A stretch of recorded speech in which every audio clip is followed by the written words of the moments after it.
मोर दोस्त आम जो स्टूडेंट हो बेले खाली पढ़े नहीं हो लाइफ प्लानिंग करके लगवा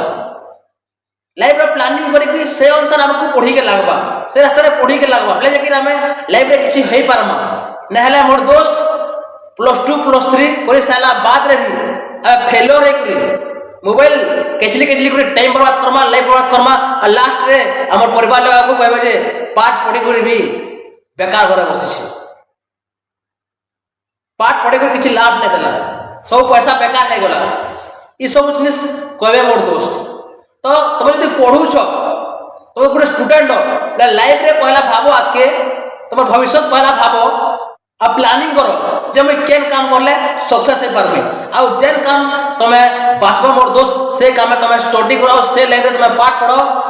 अचीव पक्का करबो और सक्सेस पक्का हेबो और लाइफ रे शांति जीवन यापन करो मोर दोस्त ओके ध्यान रखितो।